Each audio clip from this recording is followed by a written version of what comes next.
হয়ে গেছে। সেই জায়গা থেকে সামনের দিনে স্থানীয় সরকার ইলেকশনে আমরা অংশগ্রহণ করবো। যতগুলো স্থানীয় সরকার ইলেকশন হবে আমরা চেষ্টা করবো প্রত্যেকটা সেটা ফ্যামিলি হোক, মেয়র হোক, উপজেলা হোক, প্রত্যেকটা ইলেকশনে আমরা অংশগ্রহণ করতে চেষ্টা করবো। আমরা প্রত্যেকটা জায়গায় প্রার্থী খুঁজতেছি। আমরা সবার জায়গায় আমাদের যারা আমাদের জাতীয় নাগরিক পার্টি থেকে ইলেকশন করছে তাদের প্রত্যেকটা আমরা প্রার্থী করে, এবং মানুষ জাতীয় নাগরিক পার্টিকে ভোট দিবে। কোনো ওয়ার্ডে মানুষ 500 জন ভোট দিবে, তারপরে জাতীয় নাগরিক পার্টি যে 500 ছাত্র আছে তাদেরকে ভোটের সুযোগ করে দিবে ইনশাআল্লাহ। এবং এইভাবে জাতীয় নাগরিক পার্টি আগামী সারা দেশে জোয়ার হচ্ছে। প্রত্যেকটা উপজেলায় 200, 300, 400 করে প্রতি সপ্তাহে প্রতি মাসে জয়েন করা শুরু করছে। এবং এটা এনসিপি বসন্ত নামে পরিচিত হবে পুরো 2024 সালের এই সালে ইনশাআল্লাহ।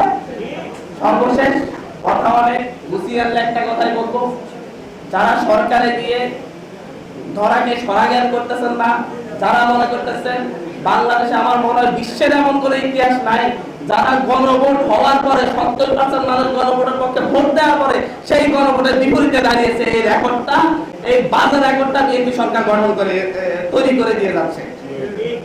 গণভোট কেমন চালা দিচ্ছে না, এর সাইডে বড় বিশ্বাসঘাতকতা বাংলাদেশের মানুষের আর হতে পারে না। এবং গণভোটের সেই প্রশ্নগুলোকে আবার নিজেরাই এখন এসে প্রশ্ন করতেছে, অথচ এই গণভোটের প্রশ্নগুলোতেই এই দেশের মানুষ হ্যাঁ ভোট দিয়েছে।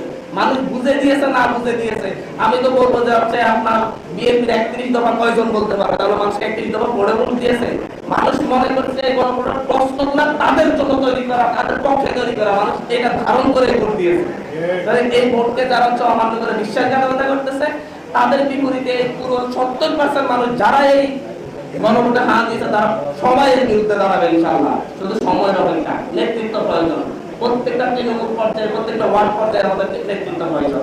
ইসেক সরকার ভাইয়ের মতো, আমাদের সারিয়ার ভাইয়ের মতো যারা আমরা তরুণ নেতৃত্ব আছে, আমরা সবাই যখন আগে আসবো দেখবেন যে একসাথে আগামী 1 বছরের মধ্যে দেখবেন এনসিপি মিছিলে লাখ লাখ মানুষ আসতেছে ইনশাআল্লাহ।